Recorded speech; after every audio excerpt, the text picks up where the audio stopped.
Loving it up. Hey. No. Dwarven war cry. Yep. Drinking a real Scottish brew. Iron brew. Well, what's wrong with Dark Souls? If you don't like, it's like for people that like stepping on a rake constantly and having it in your face. It's difficult. My son played through it. It's difficult at best.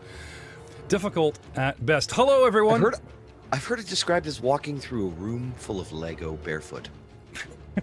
That is true. We are not live, but gentlemen, we are recording a very special, this is the bonus segment. Welcome to, well, our bonus segment. What are you talking about? Well, if you remember in season 2, episode 4, I believe, we made mention of our secret brewery, showed you a sliver, a tiny wee little piece, just a tease of the map. Bonus episode. What's a bonus episode? Well, I'm so glad you asked. Please welcome not 1, not 2, but 3 very special cameos tonight playing Dwarven Cousins Aplenty. Returning from our last episode, of course, we have our Dwarven Druid Barrel, played by Jared. Talbot is in the house tonight. How are you doing today? I'm excited to meet my cousins. Don't worry, I'm very excited. Don't forget to check out Jared's own podcast. He's the GM for a really cool Rise of the Rune Lords 2nd edition conversion called Nothing Ventured, Nothing Gamed. Next up, just dying to be here. Someone who's, I just, when you meet people online, you try to be friendly. The community is great, but some people you actually connect with, and it's just like 2 years, 3 years go by. You're like, oh, I guess we're just friends now, and we just are. Please welcome all the way from Norway, one of my favorite. There we go. Favorite British GMs from the former Fateful Fumble podcast that was running the Dragon Age RPG, and now you can find him online with his significant other playing a whole bunch of Call of Cthulhu in the Call of Dice Twitch channel, Mr. Rick Crawford. You said the money was in the post, yeah? Oh yeah. It's checks in the mail, as we say over here in North America. That's the word. Yeah, cut the check. And last but not least, there are a lot of people that I have met in the last 4 years on a Tech of Opportunity, but few I call mentor. And of course, I mention Dead Aussie Gamer a lot, but someone that struck me quite by accident is I was asking advice online about something, and I got spammy with it, and I shot Tim Kearney a message, and he was like, "Hey, glad to help. But first, a little like, hi, how are you kind of thing." I was like, "Oh, I am so sorry. This wasn't supposed to go to you." And he had the best answer. He actually had the best answer for me than anyone. Please welcome Tim Kearney from Emmy Award-winning Absolute Tabletop Publishing and Tabletop Terrors. His brother isn't here, but he is just yet another wonderful dwarven cousin. Mr. Tim Kearney's in the house tonight. Very excited to play. I have never played Pathfinder 2E, but I am a huge tabletop RPG fan, so I'm always all about new systems. So I'm excited to dig into this. Big ups to the crew here for building my character for me. That was the secret. I needed them to hold my baby hand through it. I'll cop to it. Okay. But no, I'm very excited, and this crew is really talented all around. Very funny, but also very good role players. So thank you. Your head's too big. And I don't mean personally, I mean like you're way in on the camera, so we're going to adjust that in just a moment. That's one thing I love about playing offline is you can do this. So I'd like to remind you of a scene where a crumbled tower, a blindfolded Niles, and 2 dwarves fumbling on the one obvious wall that has a secret door on it had opened it. And we had stopped time there and then continued with our episode. But now we're digging into the segment, which is the bonus episode. So gentlemen, I believe there was a light source provided by Niles, and with our Druid Barrel leading the way, coming inside and closing the door behind. But the scene isn't going to stay here. As it draws back and you see Beryl obviously attending to two dwarves that are lying in a subdivided hallway, a large portcullis type apparatus with a gate inside of it sections off a larger room. The room is 20 feet deep, 20 feet wide, and then its bottom right corner, an additional 5 feet. And that first 5 foot in, stretching east to west, is the portcullis. Two wounded dwarves, their symptoms unknown to you, are instantly begin being treated by our druid, and he sets our cleric and our monk to work. And pulling the scene out, I would like to show you what's going on across the way in another part of our brewery, where two dwarven cousins, because I mean, like everyone in this campaign is related. It's just a thing, you know, you're going to have to get used to it. So now introducing to the east, one of the largest rooms in this secret brewery.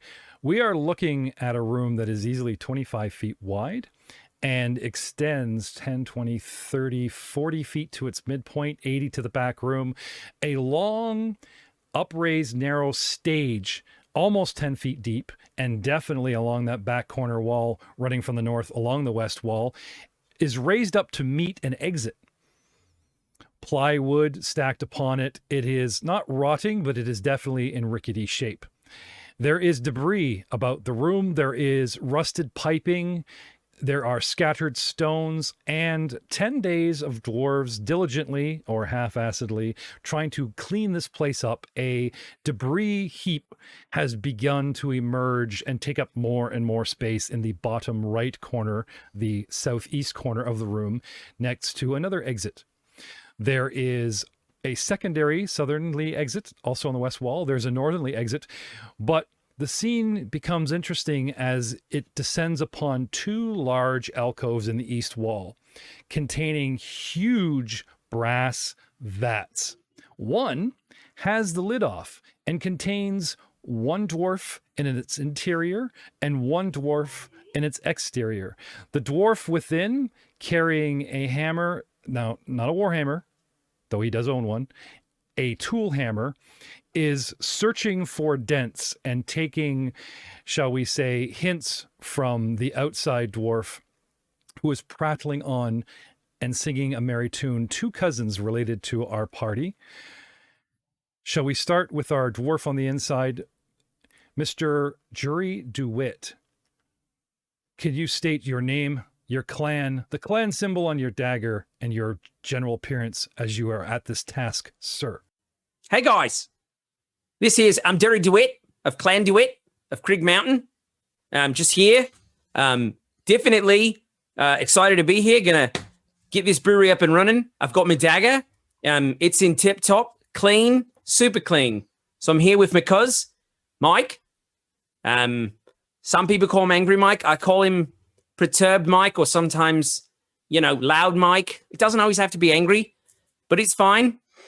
You sound like you're probably you guys are all from the Five Mountains, but you sound from the lower levels, the down under side of Five King Mountains, Mr. DeWitt. Hey, yeah, don't be racist though about it. No, not at all. Yeah. Would you describe your character for the judge, jury, and executioner, please? Sure.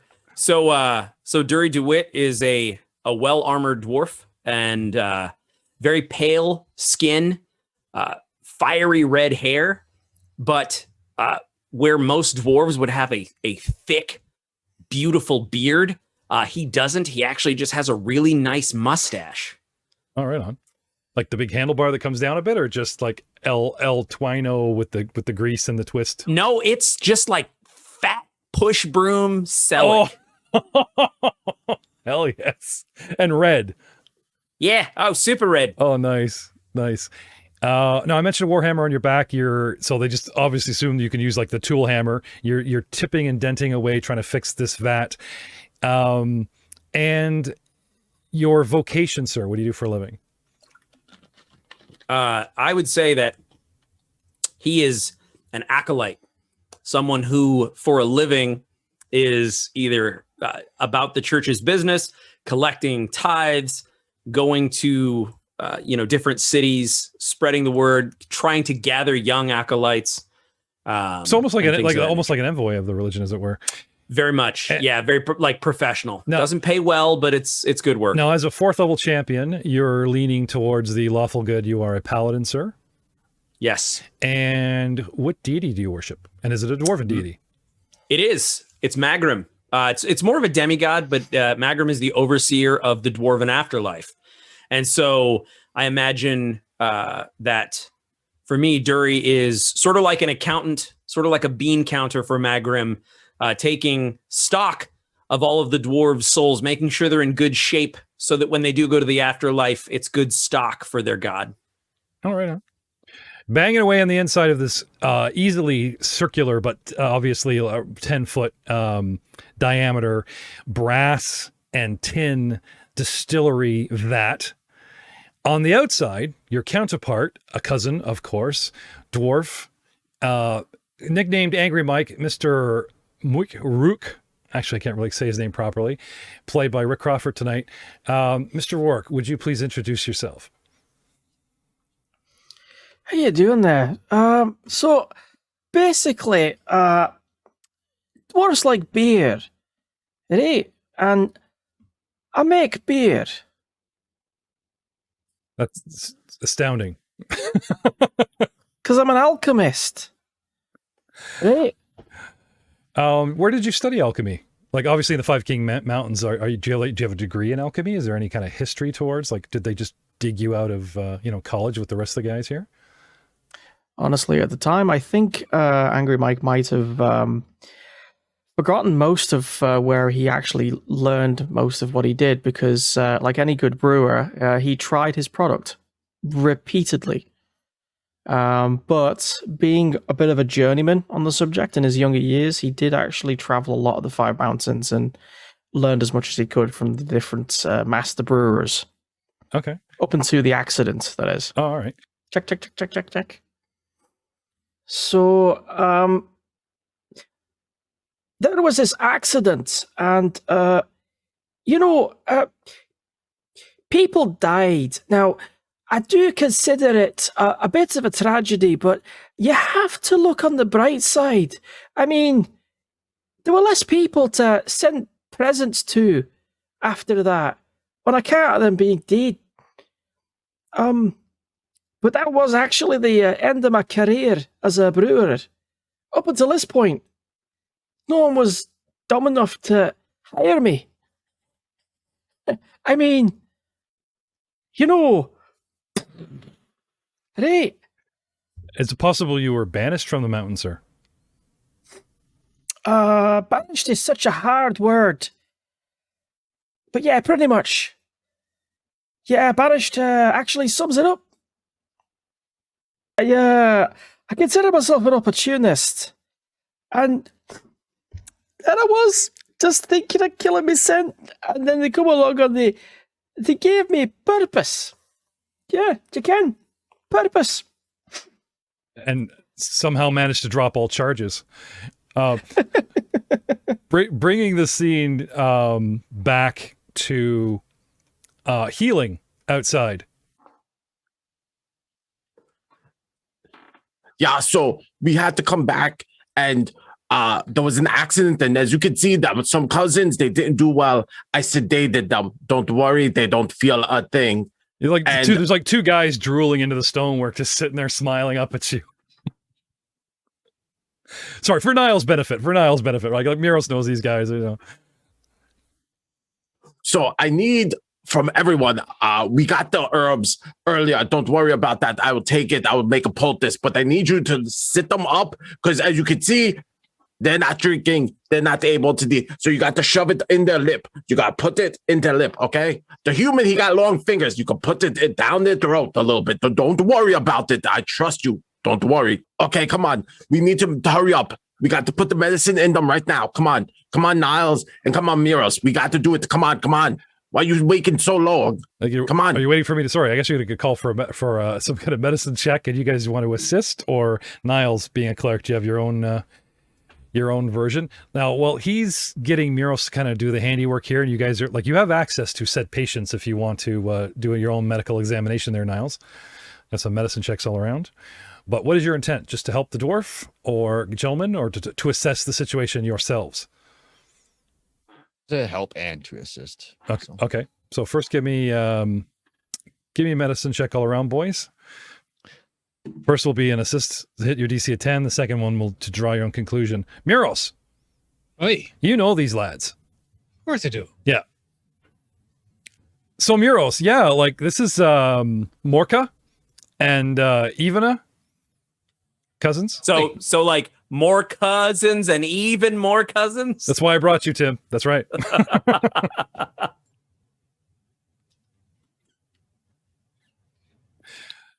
So, Barrel with a, what'd you get there? Barrel with an expert in medicine got a 22 because I rolled a 6. Nice. It's pretty bad. That's not bad. That's not bad. Niles, you're assisting with a 30, so that brings you up to 24. So, Niles, you catch on to, like, you know, this pulpus that he's quickly made up. It has a little bit more spit in it than, you know, to keep things mushy, that type of thing. I mean, you've even got bark just kind of like pulling out hair twig, like the actual leaf, like dink, and just sneaking it in for flavor when he's not looking, that kind of thing, you know, mushing it all in there. And, you know, he wants you guys to slap it on their neck and their face. And Miro, sorry, no medicine check from you, sir? I wouldn't be making anything better if I do trying that. You're afraid you're going to make it worse? Oh, I'm more likely to pull something off. All right. Beryl, you notice that Muros is not making himself useful. I can make up a poultice though. Hey, give him over here there. I'll wrap him up. I know what I'm doing when it comes to these things. So Barrel's gonna like heft one of the cousins, Morka, yeah, and just like heave Morka onto Meros.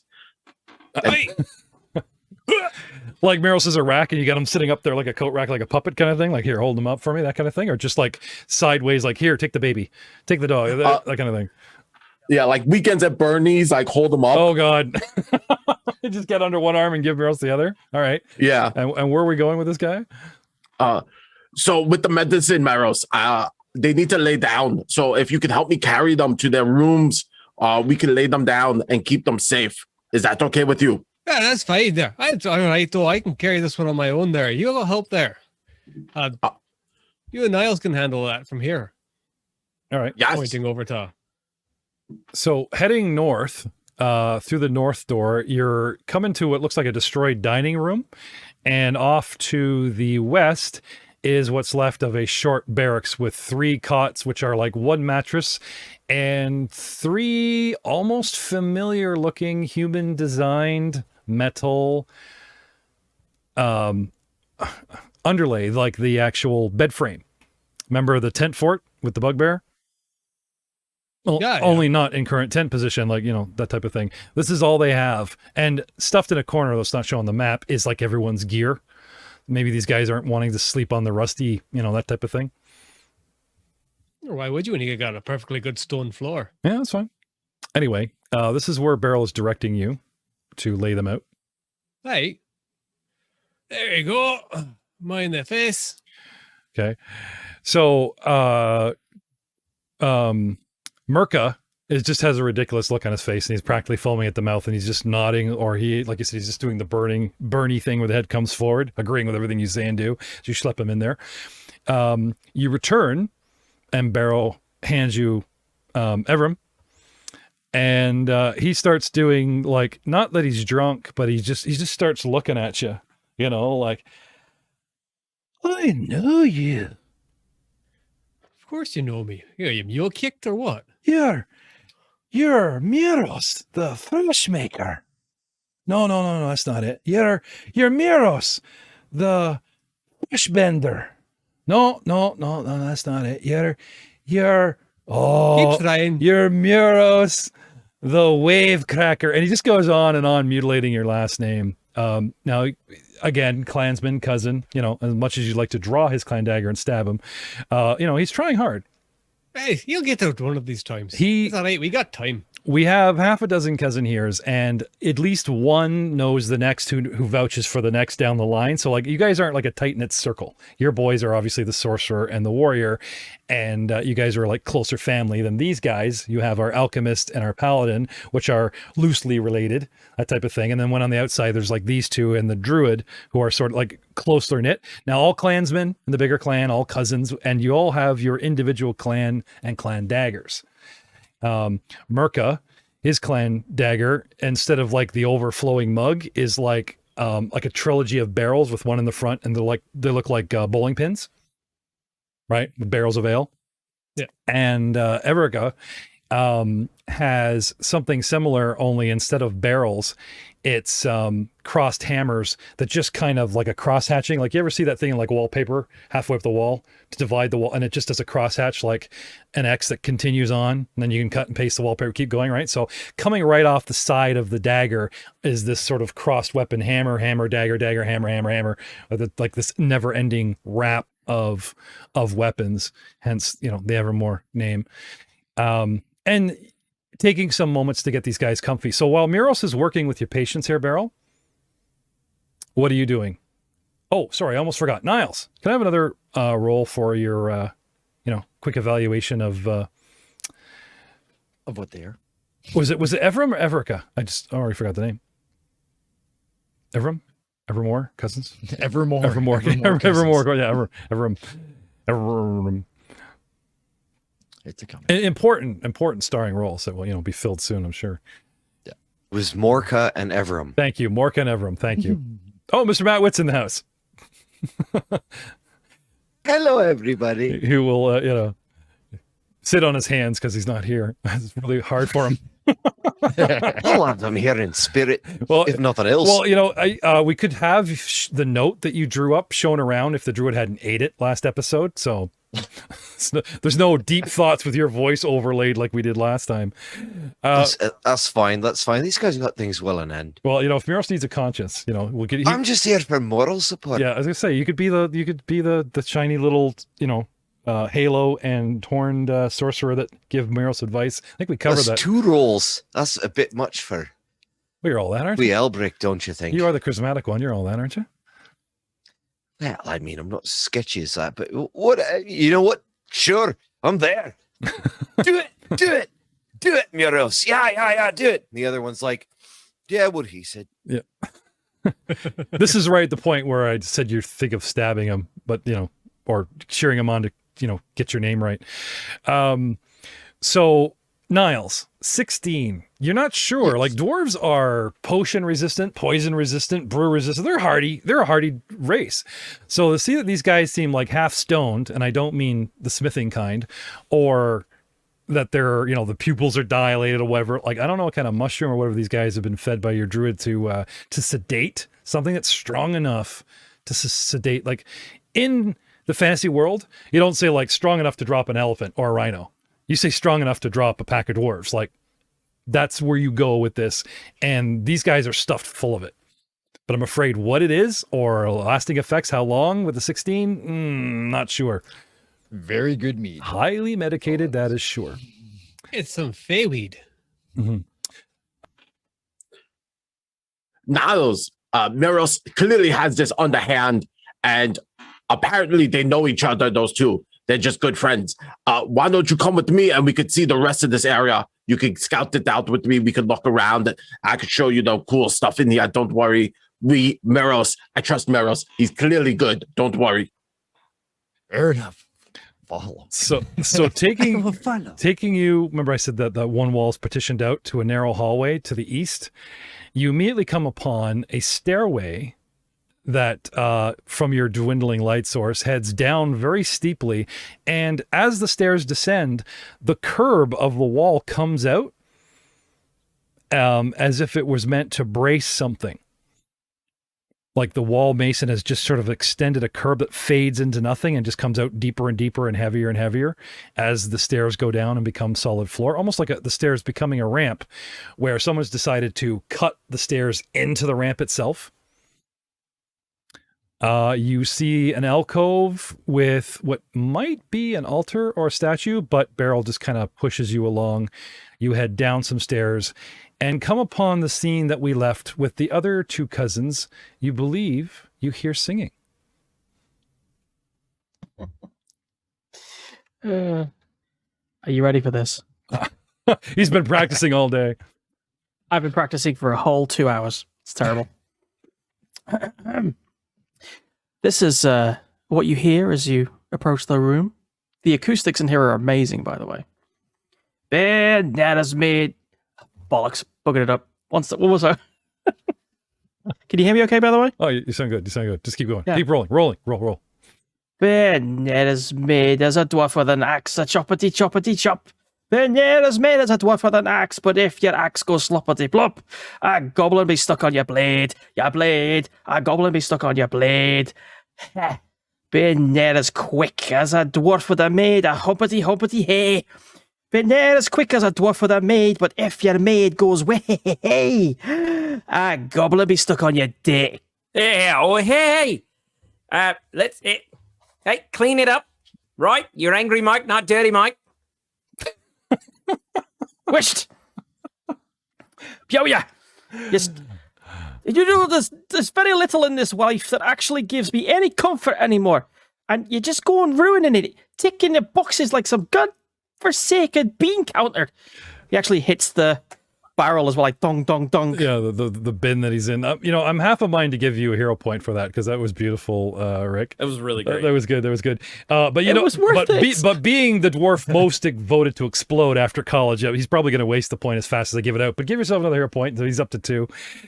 Beryl, come in. You want to show him the room? Explain what's what. Niles, as we come in here, this is where we're brewing all of our delicious beer. And oh, look, there are some cousins over there. Let's go meet them. I should show you them because I can receive that note and it said, you're good with us. So let's go over and say hi. So he leads you over. Now, this place does not look like a brewery that's up and running. The place is trashed, desecrated, rusted, broken down, ancient tools, ancient crap. And as I described earlier, it looks like they are trying to clean it up. There's a junk pile in a corner, but they do look like they're far from being up and running, like the druid says, like it's already happening. Anyway, he heads right up to our alchemist there, tapping him on the back. Twiggy, do you mind? I'm having a moment here. Ducky, it's Twiggy. He's back. Hey, what's going on here? How you doing, cousins? I'm bringing over a friend of ours. This is Niles.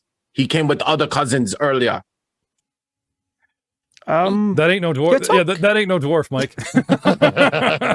You want to quickly describe yourself, Niles, once more for our audience? Yeah. So yes, Niles is typical human, young male, about 6 feet tall, little dude. Starting to grow what looks like maybe a beard, but compared to dwarven standards, nothing close. Maybe when you're born, you have a bigger beard than what Niles has right now. But did you have like the Errol Flynn mustachio though? Was it the little mustache? But then the rest of the facial hair from touring with the dwarves is finally coming in. From third level where you suddenly gained dwarven ancestry or something? Yeah. Dig deep. Trying to become a dwarf. There you go. Yeah. But wearing actually breastplate armor, carries a rapier. So do you have like the big holy symbol? Or your symbol obvious? It's hand painted on my shield. Oh, okay. You get like a buckler or a small shield? I have a small wooden shield. Oh, okay. With the hand painted lovely symbol of a frothing mug. All right. So while Rourke here is like trying to size you up from over the way, jury, okay, you can hear the druid coming in wanting to introduce. Do you want to continue your work or you want to climb out of there and have a look, see what's going on?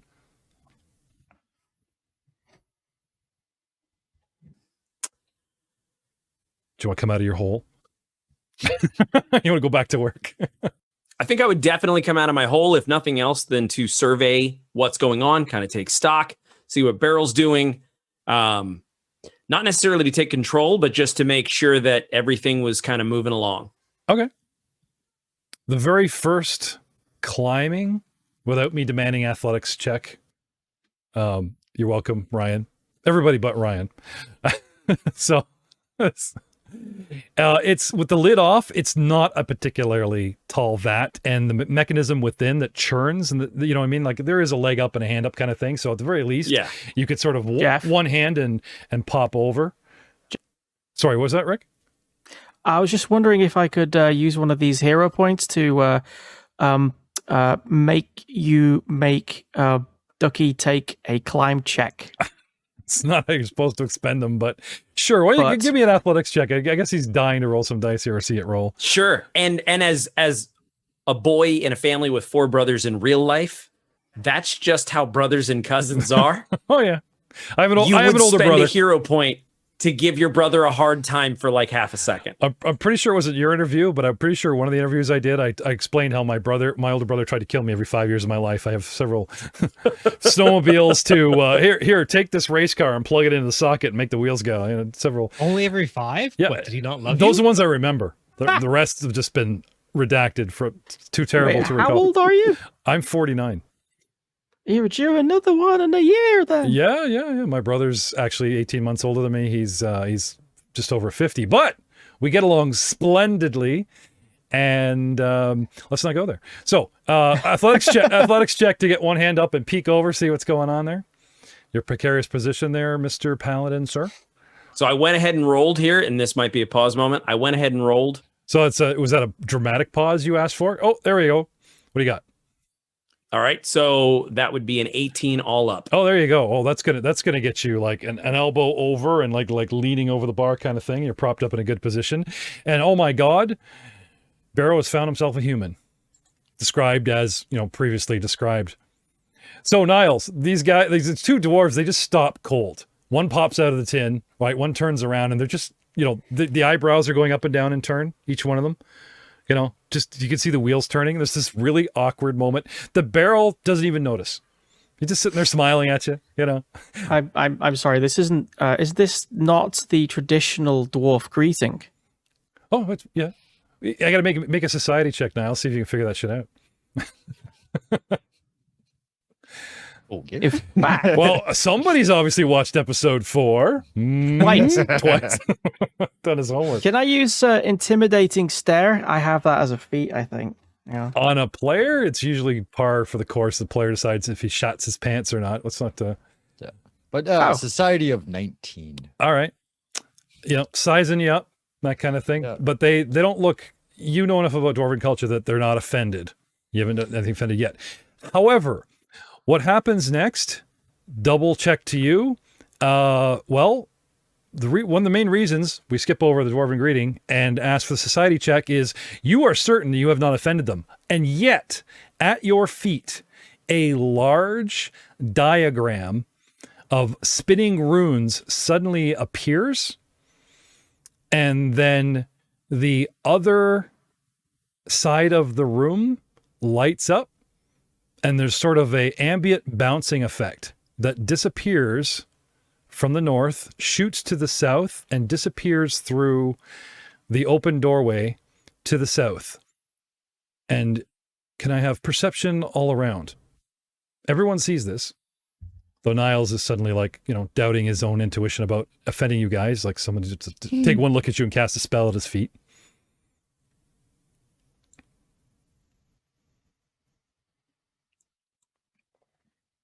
Perceptions, call them out as soon as you see them, gentlemen, for the podcast aspect. A perception of 22. Okay. I have no idea what I'm doing. Hang on. Well, we knew that. You're just here to so that you don't get killed back at the kingdom. They know you're not really an alchemist, Mike. So it's oh, you mean the player with the interface. Tell us what you got. Well, I got bollocks, is what I got. Excuse me. I got +7, 12. Okay. And Mr. Jury, duet. That is a 9 all up. Okay. And Barrel. Barrel, he got an 18. All right. So with Rourke getting the idea that, there is a light show going on, and let's just say, the angle, or you're scrutinizing the top half of this human, you don't quickly notice. However, the light show, even with a 9, the fact that they're at the north door, that there's a reaction to the light, the doors start coming down. And I don't mean like the doors that you open in and out. I mean like out of the ceiling, a stone door appears and comes slamming down, starts sealing the exits one by one. Boom, boom, 3. Meanwhile, Muros, laying the guys to rest. Hi, there you Right? go. Get them all. Keep trying. You'll get the name right. Get them all. You had it right, Anvil, but I'm not going to tell you where to put it. Right. So you come wandering back to your starting point, and they're gone. Right, where'd those two get wandering off to? You can actually hear them talking in the other room. I toddle in that direction. Right. You head on over, and you get as far just before the stairs. And then suddenly, you start toddling over, and you don't even breach the room. And suddenly you see this top of the door frame come like slamming down. Roll for initiative, ladies and gentlemen. And I'm going to take us to the battle screen. And sorry, I misspoke. When you roll for initiative in this game, technically you're not rolling for initiative. It's based on your last action. So, Mr. DeWitt, your athletics check to climb up is what you were doing, and that's the roll. That was your action you were taking as we switched from exploration right into a counter mode. I actually had you guys make a society check. So, Niles' brain is all up in his head thinking, and the faster, like someone might ask, how can you turn a knowledge skill into initiative roll? And this is my counter for that. Think of it this way. The higher the knowledge skill, the quicker it comes to you, and you've ditched that idea and you're back to real time looking around. Yeah. Got it. Yes? So I see. So it still favors a high roll. That would be my take on it anyway. Sure. Unless So it would be 18 for me then, because I made an 18 on that, right? Exactly. Okay, cool. Now, for those that are like I hadn't got to, or would like the perception check for Angry Mike, looking at sizing up the human, that kind of thing, that sort of thing. So going back a moment in time and just double checking. So your last thing I called for, Mr. Rourke, was perception, I believe, or were you? Yeah, that was perception. I got 12s. And that's as where, far as I can tell on the chat there. So I'm afraid that is where you are at right now, sir. Oh, don't be afraid. It's fine. And Mr. DeWitt had 18 for his athletics. Muros, perception, if you want to light me one up, because you were basically, hey, why is the door closing, right? Certainly. Thank you. Will that be 16? a 16? All right. And Niles with you have it 24, but what was the last thing I had you doing, Niles? So you're making a society check. Yeah, Society of 19. Right? And Beryl, what were you doing? I guess I need perception because you're just introducing them sitting there, right? So, Yeah. So did you actually roll that 22, or am I need to? I did roll that 22. Okay. So our effect, as it were, pulling out my official Age of Ashes dice. Thank you, Pathfinder. No, they didn't give it to me. I just love the fact that they make these things. Gotta have some. Since I don't have the hazard in play, with an 18, our main hazard goes at 18. So, starting at the top of the initiative order with Beryl, round 1. No surprise round, gentlemen. This happens, and it will execute at 18, which means the doors are dropping. And before they cement the ground at 18, a couple of you guys that have beaten 18 or tie with it could possibly do something. Beryl, what do you want to do? Niles, you are on deck. Get ready. Beryl, what do you want to do? So Beryl quickly looks around, like hearing the collapse. Yep. And looks. It's like, oh no, what is happening? And I would like to kind of start to push Niles towards one of the door with me, like we're gonna try and go for it. Okay, multiple doors closing with stone hatchery is obviously some kind of Indiana dwarf thing going on, and you want to get the human to safety, so you just react. Okay, so first thing you do is move. It's going to cost you an action to get to Niles. Second thing, let's talk about grabbing a dude in combat. Joe. It can happen. Yep. Dwarf's suddenly getting handsy with you again. Right. Good thing you took off the blindfold. You still didn't get. No one bought you dinner yet, but here it comes. Nope. So, buddy moves on you, gets adjacent, and grabs you. So a touch, unless there's Oh, it is Right, grapple? A grapple, which oh, is, athletics versus fortitude. Ath- Yeah. Yes, athletics. I versus fortitude. remember. Look at that. Eh? Good job. Thank you. Sorry, I've been playing Star Wars for like 4 months, trying to get my head back in that. So I need an athletics check from Beryl versus Niall's fortitude. Sure. Okay. And the third, successful or not, will be shove. So what'd you get? I just rolled a 22. Okay. Is that correct? Yep. And Niles, what is your fortitude, sir? Do you want me to roll it? No, it should be a base of 10 plus your. Plus 10. Okay, so he's got to hit a 20. Yeah. Okay, so that is good. He latches on, and with his last movement, let's talk about repositioning, dragging an opponent. Yep. The half movement. Yeah. Okay. So you've taken a step as a move. You stop. You get a good hold on this guy, and you have a base move of, I believe, 20 for a dwarf. Yes. Okay, and shove him 10 feet towards the door, the closest one, right? Okay. You get him as far as the stairs. He's 5 feet from the actual stone coming down. Actually, no, he's right in front of it because it's actually sealing at the bottom. So, nice big rude shove. I don't know. If he gets you under this, it's like execution time. Niles, you are up. What do you want to do? Get squished by a door or die. Could be close. I will try to stay in the room. Oh, you resist. Worse. I'm going to try. Okay. So. Well, it's not like he's got the cuffs on you. Like, you got one arm behind your no. back. Or But Get off me, I'll man! just You know, the do my lovely little dwarven, dive. the dwarven heat is wrestling you to safety. How dare they? Yeah. All right. But yeah, I'll just try to dive back out of the way. Okay. Since, Now, how do you get out of said grab? You got to do athletics versus his. Yep. Okay. But since I've been, partying with Muros a lot, my athletics is actually a lot better than it All used to those sit-ups and chin-ups and yeah. be. Yeah. You know, like in episode, was it like maybe 6, where he told like 4 of those goblins you guys found to like just climb the wall and do that up chest like gut exercise? 10 days later, they're still there. They're just doing that. Like, he's got his own little monk disciples out there that are like just gonna be totally ripped by the time you guys come back. What'd you get? But remember, I did my little dive off the platform. Oh better than yeah, Muros, yeah, a and couple. then I was trying to convert him. Yeah, that's right. Impress him with like superior athletics, and then like try to convert him to your religion. But yeah, an athletics of 25 Oh, nice. All right.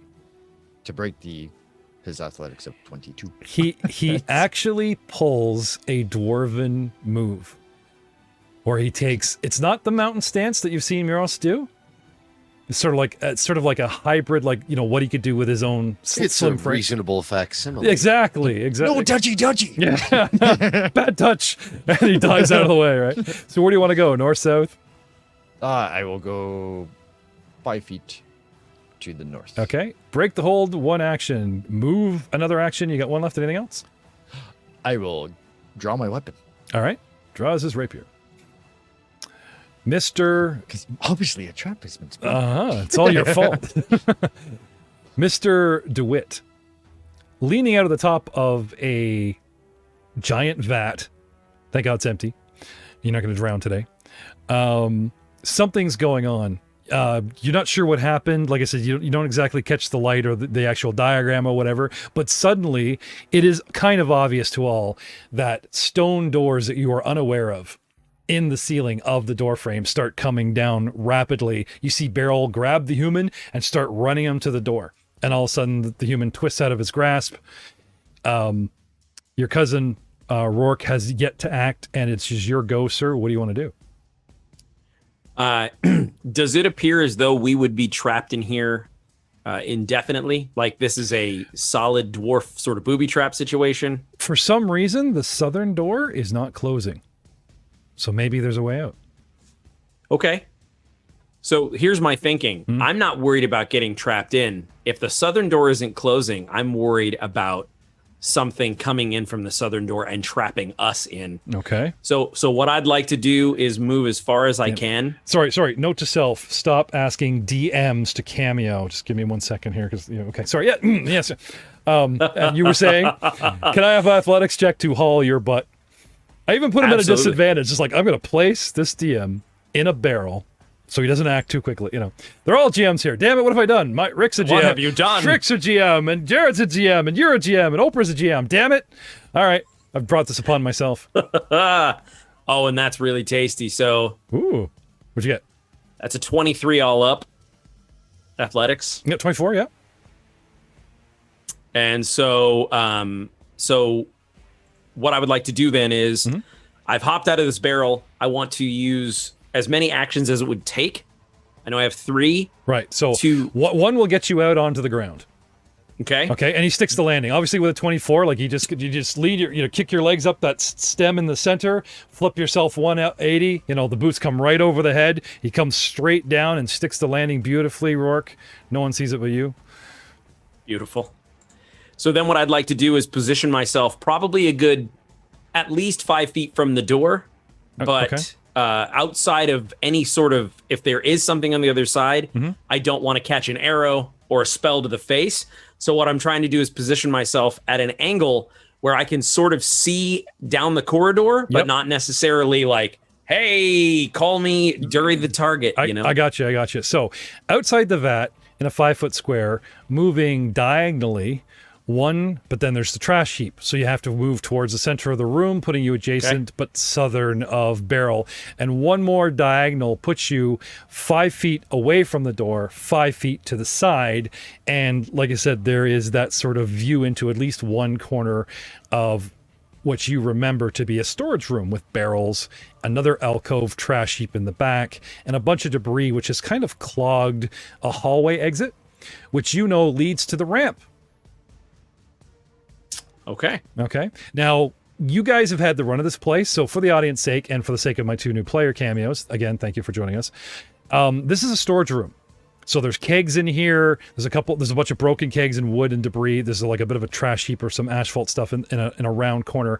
And you would store, like, the original purpose of this room was keg storage, and then you roll them up the ramp to get them out. Right past our dwarven statue of a monarch, a god. No one has actually been able to identify the statue. The idea, obviously, is you roll it by the dwarf for a blessing, but no one's figured out how to activate said blessing, or just good luck to have the keg inspection for good luck by this thing. No one recognizes the features of this dwarf. Now, again, this place is old. It is sort of a worn down to a generic dwarven feature, but there's nothing, no stance, no weapon, no symbol on this dwarven statue that really leans towards, obviously it's this, blessing our booze as it goes by. Nope. It's just there. Well, if you ever brought old Albrecht out there, he might know what it is, but he hasn't been. Busy lad in town. You keep interrupting, you're never coming. No, just kidding. So, placing you there, sir. With another movement, you have you actually have an action left, I believe. Now, we did some kitty corner action with you, so I actually had you move exactly kitty corner, only cost you 1. Then you move stretch for 2, and then moved you kitty corner, which would cost you 20 feet of movement. Does your armor restrict you to 15? I don't think so. I think you have unburdened iron, so you're good with 20-foot move. You can wear heavy armor. Yeah, in second ed, dwarves have 25. Is it 25? Sorry. Yeah. So, but you're used to Theowen, who's rocking the full plate, so we kind of limited our movement to the 20-foot radius. But he's down to 20 as opposed to 15, which is slow. Yeah. Okay. So that places you there. Okay. Next, we have the actual event at 18. So as Jury is crossing the room, those doors all seal. Right? Like 15 feet away from Muros, 10 feet away from our guys inside, but not the southern one. It remains open. Muros, what do you want to do? You were heading towards said door, it's your go, and all of a sudden it slams down ahead of you about 15, 20 feet. Wait, what the? I want to run up to that stone door that just closed there and find out what the hell just happened. Okay. In front of the door, there is a bunch of debris, but it's muck and such. Like, it's not really enough to restrict your movement or have you restrict actions in the square. All right. Okay. There's a pipe here, laying on a stairway. Bit rusted, but might prove useful in the future. And the actual stone door that has sealed you a mere 5 feet away from an unknowing Niles on the other side of the door. All right, well, unbeknownst to you, Burroughs is already carrying around 2 steel pipes attached to his torso. Gun 1 and gun 2. Aye, and they're loaded and ready to fire. All right. So you run up to the door. 2 actions left. What do you want to do? Percept, take a look around. Okay. Maybe there might be a release on this side, or check out the doors. All right. No problem. I'm going to go check this door here. It's a stone door. I'm a dwarf. It's pretty natural. No, not all dwarves get stonework, automatic stone cunning. It's something that you actually take in your ancestry, and which I think you forfeit for your forge, right? That's not of my kin. Yeah. So I'll have to use either a perception check or a craft check, or just stand around and think hard. Okay. Well, like I said, you asked for perception as 1 action. You moved up as 2, so you want to think hard on this? Yeah, I'll think hard on engineering, this. crafting. Oh, you took this one in the wrong direction there. I was trying to think. I would think of it like a barbell. All right, how many tons is on this one here if I try to heist? Sure. You want to give a guesstimate to see if it's doable, or you want to just start heisting? Well, no, I would try to find the best handholds. Burroughs rarely cares about how much he's trying to heft. Okay, so just moving the steel pipe, good for leverage, out of the way. And get your fingers under there, and give a strength check. Can I have a strength roll, please? Or I should say athletics check. Well, athletics? Well, here's the thing. As a bodybuilding monk, you know how to do a stance to lift weight. You're not just standing there like awkwardly lifting, which is raw strength roll. I believe you could actually have the benefit of your athletics check as in a way to brace yourself. You're not using anything but your body, right? That's fair enough on you. Thank you. All right. I'll give it 1 sternum rupture. By the way, that's my one nice gesture to Messsina for the season. Would you? Natural 20. And that's why I never, damn it. That's a 33. The one time I'm nice. All right. I'm sorry. We'll be right back after the break. Okay. I'm fine now. I'm fine now. We're back. So, sorry about all the smashing noises, honey.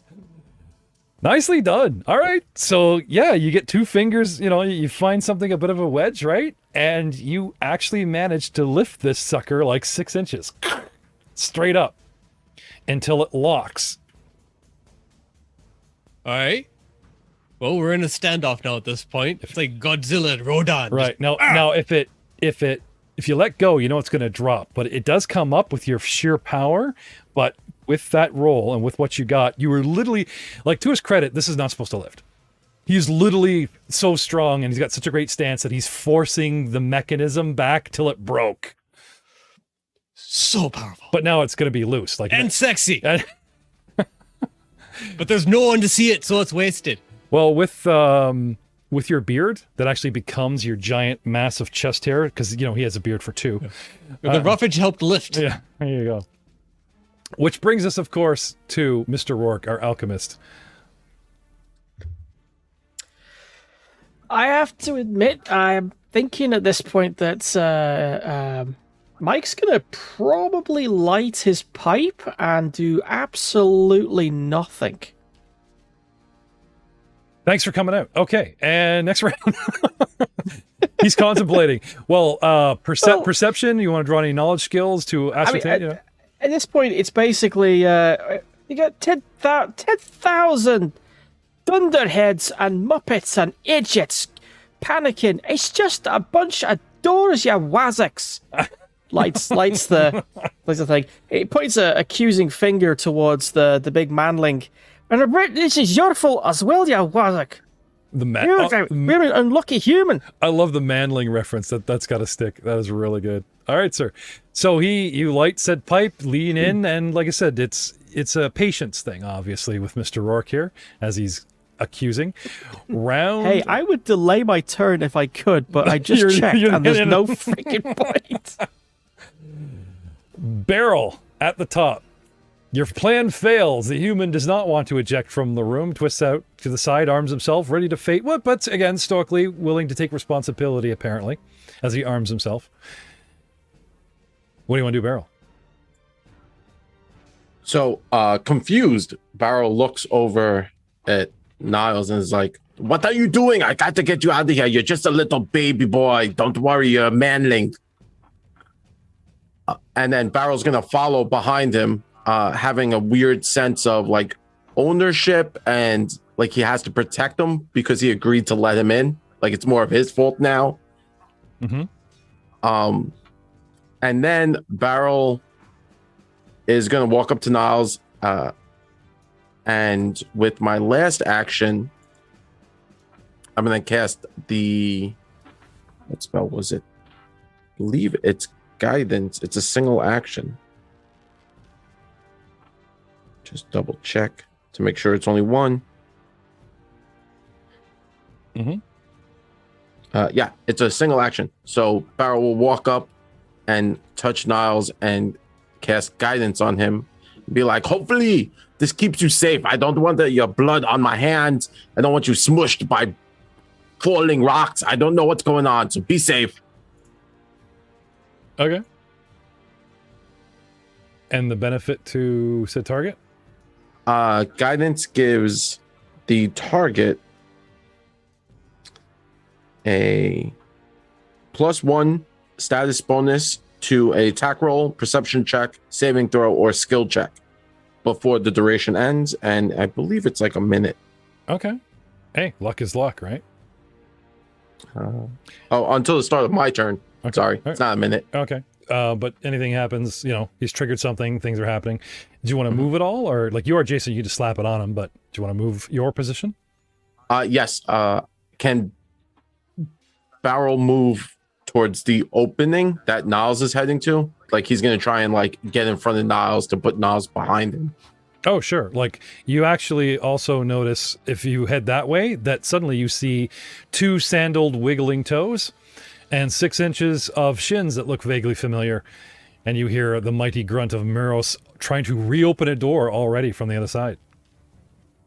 Oh, what is going on here? Oh, this is crazy. Hello, Miros? Are you okay? Just peachy. Niles, you are up, sir. What do you want to do? Mr. DeWitt, you are on deck. So Niles, what do you want to do? All right, I will use a perception. What the hell is actually happening? Yeah. Okay. Perceive. I will perceive. I'll use an action to perceive. With a, sorry, too many screens, a 27. Let's talk about the light source you activated. Sure. How long? Sounds How good. wide? I'm giving these guys free range with the dark vision because 60 feet in any direction pretty much covers the room, obviously, because it's only like 25 feet wide. And yes, it's longer than 60 feet, but you guys are all kind of cramped down the bottom half of it, so I've just let this be lit. But for you, sir, with 20 feet, you can basically just see the bottom of the room. You can see 2 Rourke accusing you in the shadow. You can see the bin, the actual metallic shine in the shadows of that vat. Barrel jumps in front of you. There's the door right there with murals coming through. 10 feet to the south and over, you can catch the back of DeWitt, and he's looking into darkness. He's looking into a hallway, which you assume either door is up or down. Can't quite tell from your position because it is at the 25 and 30 foot mark. Now you have 20 feet of light and 40 feet of darkness or dimness, or is it just like 10 and 20? I do believe it is 20 and 10. Okay, I think. so I have anywhere from like 10 to 20 odd feet of shadowy, what is that kind of thing. So you can see that it is actually open in the shadows, but you can't really tell what is beyond. Yeah. So Okay. yes, I have 20 and 20.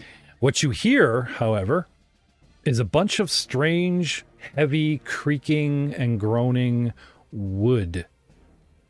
Like a giant tree is bending and cracking, and the sound of, wait a minute, there's a distinct sound of barrel rolling on hardwood and barrel rolling from the basement on stonewood floor at your tavern. Mm-hmm. And it's sort of a terrible, dragging noise like that, wood on stone. Anything else, sir?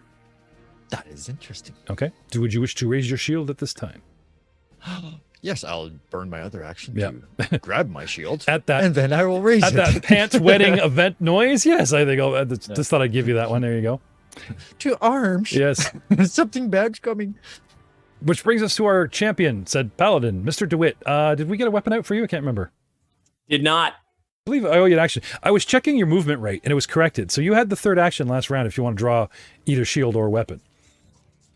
I would go weapon first. Okay, so you're standing there, weapon out. Have not drawn shield yet, and you're eyeballing. Oh, that's right. You want to set yourself up for perception. That was the third action. I remember now. So sorry. Yes. Right. So, looking through, you wanted to be ready, and you see and hear what I just described to Niles. Only last round was the visual of this one barrel on the corner here. Okay. It rights itself and does not appear hollow as it begins malshaping and twisting and turning into something that stands up.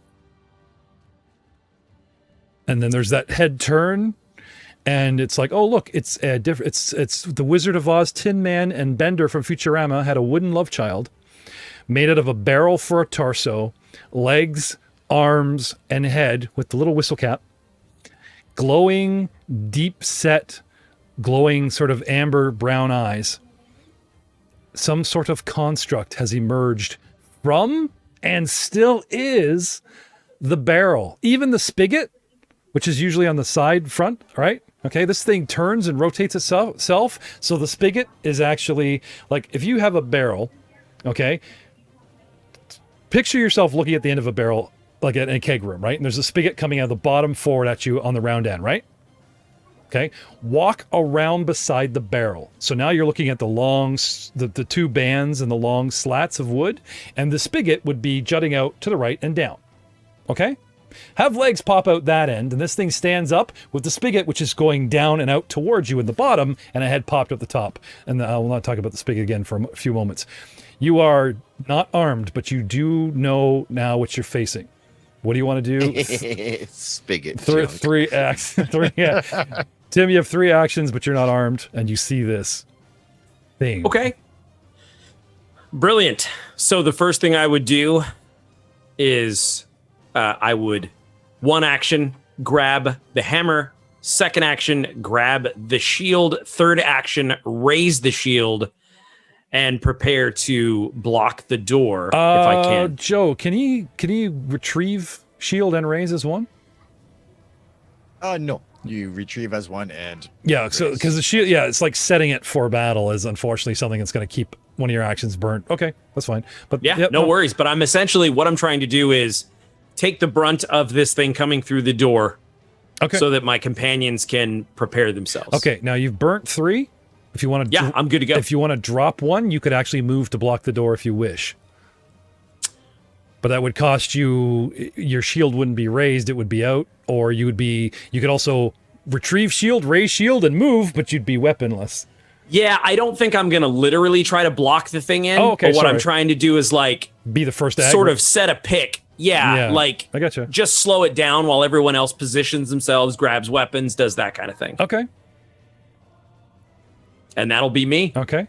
It goes on your turn. So this is why I held the description, okay? So the magic has infused, woken this thing up, and it spent last round forming. It spends this round getting up, positioning itself, looking around, being aware. And for the moment, it's good. Because it's going to burn perception, like, you know, what's going on, that kind of thing. Homes in on said target, blah, blah, blah. Muros is up. Rourke, you're on deck. Muros, holding the stone. Now that you're in position, that you've set it with athletics, now we're going to go to raw strength to hold it. But the good news is, you're not fighting the mechanism, which you've broken. You're just holding the actual stone weight of the door. If you wish to continue to hold it, or you want to drop it. Careful of those toes. Those are open sandals, not, steel toe sandals. Yes, that's a thing. It could be a thing. Just never mind. Well, they'd be like slippers. You pointed out to the fact to me there that there was a steel pipe laying on the ground. Yeah. So I'd like to hoist in and hold in this thing. Just kick that pipe right underneath it.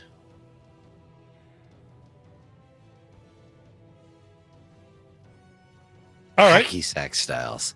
Yeah, well, it was me that told the audience that he kind of like placed it back as opposed to like he just wanted to move it. So yeah, I'll give you that. It's within toe reach without you like breaking your back from setting, Okay.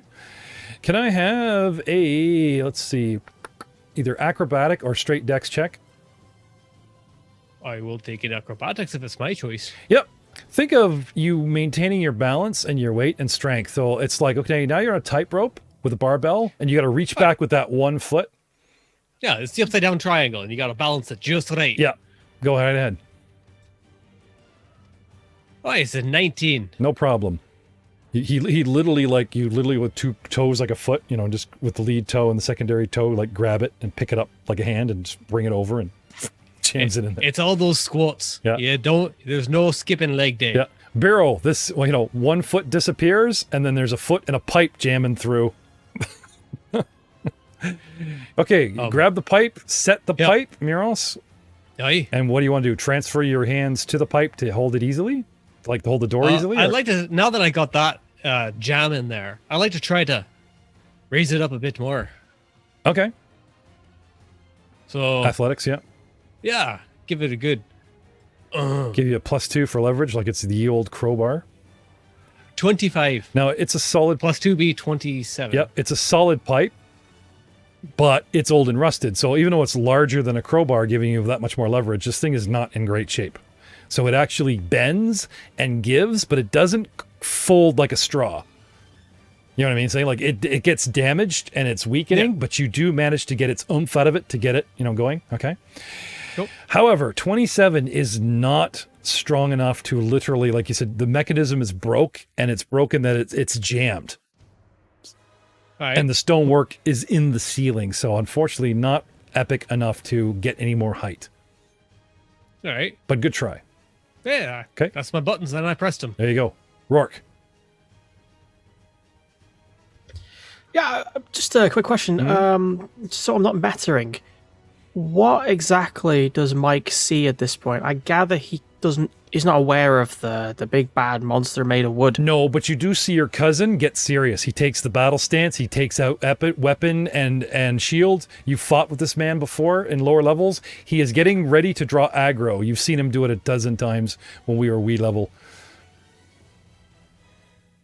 He's like the one cousin you didn't kill during the accident. He doesn't know about it. We don't talk about the accident. So he tried to suggest it was deliberate. He's from the other side of the mountain, right? You can tell by the accent. So he's the only guy that would hang out with you because he doesn't know about your reputation. There are, in fact, some who say that there were, in fact, originally 6 mountains before Angry Mike's accident. But no one can count, so it's fine. Mike, with his pipe, or his backy in tow, just lackaday saunters over to somewhere behind his cousin. All right. He affectionately calls Ducky. Yep. Head over, and you're like, now you're in direct line of the door, so you can see what's happening and ask him, like what's going on, kind of thing. Or do you actually want to use it, or do you want to look him for cover, like get behind him and look over his shoulder, like what are we looking at? Well, as far as Mike knows, there's nothing to be worried about apart from just some doors falling down. Okay. So it'd be weird of him to try and take cover when there's no reason to. All right. Ducky is very touchy. Like he goes, it's the wind breezes and he just out comes the weapon. So yeah, I could see that. Sure. Right. Very jumpy. Ducky, very jumpy paladin. It's the type. What's going on, Ducky? Oh yeah, it's looks like a keg with the face, maybe like good pecs, and trying to come in the door, and looks like it's angry, When we get back around to Tim's turn, I'll have him roll knowledge checks and he give you a coherent answer. But in the meantime, you're getting this guesswork. Oh, I know well enough to understand him. You know, it's like a translation thing going on. Oh, all right. So it's a keg, you see. All right. I think I got a thing for that. Oh, hang on. He basically starts. I'm presuming he hasn't actually used any reagents up to this point. No, but in your position, you move over, you start chatting him up. Your last action, if you give me perception, you can actually... I can certainly try. Okay, well, you see him... No, you don't need to roll. I'm just saying, like, if you want to burn the action for perception to see what he's gawking at. Because you've gone over, you're asking him, if you're focused on Ducky telling you, then reagent away. If he's begins to tell you what he sees, and you're interested enough to look down the hall, burn a chevron for perception, and I'll tell you what you see. He's going to have to look, because the description he gave sounds like a certain other cousin who isn't there today. Oh, okay. No offense. But it's a keg with a face on it. Yes. But with the last chevron, he's going to use quick alchemy to create a alchemist... what's it called? I've actually got a formula book here, believe it or not. Done his homework. Right. Like a reagent or a mutagen? Oh, I'm a bomber, not a mutagen. Okay. So a bomb. No, it's going to create an Alchemist Fire Moderate. A Merrick Special? Yep. Little Star Wars plug there. Check us out. We shot first. No, it's canon now. He calls it a Merrick Special. He doesn't know why. Nice. It's actually TM as well, trademarked. Okay. I'm just going to knock one of them together to be used next turn. All right. Excuse me while he whips this out. Beryl, we're back to the top of the round 3. So the hands are going, like, he's barely getting this information from DeWitt, and the hands just start mixing, like, while he's uncertain. Like, they move on his own, right? So he's, with his action, starts putting together a bomb. Beryl, what do you got? Yes. So Beryl, seeing what's going on, confused, kind of calls out to the two other cousins and is like, "Cousins, what is going on?" Okay. So you want to delay for their answer? Yes. Okay. We'll put you down to 17 so that DeWitt at least can tell you what's what. Now it's been a while, so Joe, like, call me on this if I'm doing this awkwardly. It is like a delay. It doesn't cost you an action to delay. You just delay, right?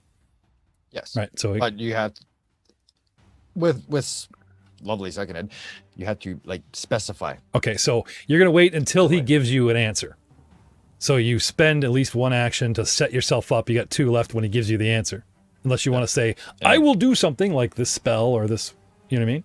So, so what do you got in mind? Movement, a spell, a target, like. I would want to move. Okay. To see exactly what they're talking about and kind of like peek around and figure out what's going on. Okay. So have you move up to them and set your action, right? For a delay. Yep. Because I believe you can still move and then set yourself up for a a secondary. And I'm sure there'll be comments on YouTube if I get this wrong. But anyway, as Joe is rapidly reading, I can always tell when Joe's backing me up, his head goes down. It's like, okay, yes, you're always the rules lawyer, Joe. I'll never catch up to your knowledge. And sorry, man, it's just a thing. It's all right. Let him play. You just never get to just play. Joe started off as a rules lawyer as a 5th man. He wasn't actually playing. Now he's in the thick of it. And the star of tonight's, let's level Niles. So Beryl, you've set yourself up. Muros. The pipe maker. What do you want? What do you want to do? I'm going to try to give her a wee bit of a heave again. Okay. Just give it a little spatouille in this one here. Yep. No, that's worse than last time. So my back! And look, go and I kind of just walk it off. Okay. Not a natural 1, but missing the DC I was looking for by 10, it breaks.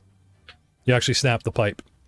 Aye. Okay. It comes down and squishes the pipe, but the pipe still managed to keep the sucker like 1.5 inches, 2 inches off the ground, so easy finger hold. All right. So it doesn't close, but the thing snaps in half like a straw. The door comes down and it's stuck on the pipe, which is like 2 inches. As it flattens the pipe, what do you want to do? Take a whole action to ask. What in the 9 hell's going on in there, lads? Okay. And I'll use another last action to try to see if this thing is truly just buggered right now. Okay. So like, there's not Niles. There's like 2 fingers and an eyeball peeking under, asking you guys what's going on, and he's poking at the pipe to see if he can't get this thing fixed. Yeah, Might that's need a some 21. Yeah. Okay. Yeah. He manages to twist it and like raise it up 3 inches. And there's the eyeball. So the hand's working independently of like the eyeball, the hairy eye, and the big eyebrow, asking you what else going on. It's like there's more than one person there. Yeah, It's weird. it's just independently working together. Like Rourke, you're sure not related, right? The hands were going before you asked. Brings us to Rourke. Actually, no, did I miss? Something went wrong here. Yeah, you missed. It. Oh, you know what? I'm sorry. I brought Beryl down and ran to Miros, which was next in line. Sorry. So I owe Niles and Dury the turn. So going back to Niles. Sure. Before he breaks the door or the pipe. Yep. Yeah. No problem. Bloop, bloop, bloop. Back we go. Okay. Yeah. Get all Scooby-Doo on you. I will cast All right. spiritual weapon. Okay. And so what it does for you is I get to make a weapon. It manifests anywhere I choose up to 120 feet. It attacks for me. Sweet. All right. I will place it in front since I can see the Doorway. Monster. Because I get 20 feet of light, 20 feet of dim. Shadow? Yeah. Okay. So technically I can see it. So just 5, 10, 15, 20 to the pipe. 5, 10, 15. Oh, I'm on a diagonal. That's 25, man. It's dark, but yeah, sure. It's glowing, right? You just place it out in space and it lights up the last 5 feet. Light. Ooh. Yep, and there it is. There it is. Take a guess. And, yeah. No, attack with it. All right. Because you can. It's awesome. So the monster summons a glowing rapier at its forehead, but then it attacks itself. Strangely enough, dwarves are all like, got their backs to you, right? No, actually, you pull out the big prayer, man. Do I? No. No, it's just a spiritual weapon. No, but it is a spell, right? Yes, it You is. call upon your god quietly, loudly. I call upon my god, yes. Okay. It is somatic and verbal. Pulling out the holy flask with the emblem on it, taking the big sip, gargling back. Big gulp. Glub, glub, glub, Yeah, glub. yep. Gargling back the spell component, somatic and spell component. Oh, there you go. Yep. All right. And it appears, wing, and lights up the little 5. Yep. And can you target this guy for me? Yep. Freaking well better. I'm just gonna say this right now, What? Jeff. What was That's a hit. What hits? It's gotta be a hit, I mi- or you're cheating. I missed the number. I missed the number. What? Oh, I'm sorry. 30. A 30. Yeah. Okay. Close, but Close? yeah. Okay. I will say this thing's RAC is over 20. Does it supersede it by 10? No, it does not. I'm sorry. What is 30? I don't think the English education system goes further than 20. Yes. This rapier glowing appears next to the creature, illuminating it in the other room, dwarven cousins, and then just jabs like right in the neck, like just shing, skewers, and even like pokes out the other side. For a big whopping 5 points of damage. A tiny little pin of the thing, and It looked impressive. yeah, junk. Solid hit. Thing does not react as if it's in pain, does not react as if it's heavily damaged, but it does obviously, you hear the slight wood splinter as the rapier glowing rings true. Stabby stab. Anything else, Mr. Niles? That would be it for me. All right. Our paladin is up. Beryl is on deck. Mr. DeWitt. Brother DeWitt. Acolyte DeWitt. What do you want to do?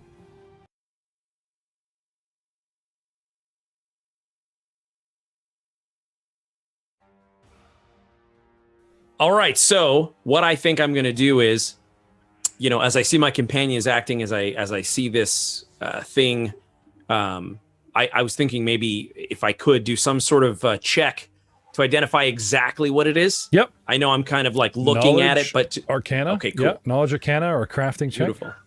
Yep. So I'll go ahead and do for me. Okay. So it's Let's see. called the recall action to see if you have suitable knowledge. Now, not all of them you can use untrained, but even untrained, you can kind of go, okay, well, that is obviously moving by itself. It's a magical creature. There's some base stuff that fills the character in on bare bones. If I'm not mistaken, Mr. Gibson. Anyway, are you trained in Arcana? I am not. Okay. So can I do a straight up roll? Yeah. What do you got? Okay. So a straight up roll, it was just a 7. Okay.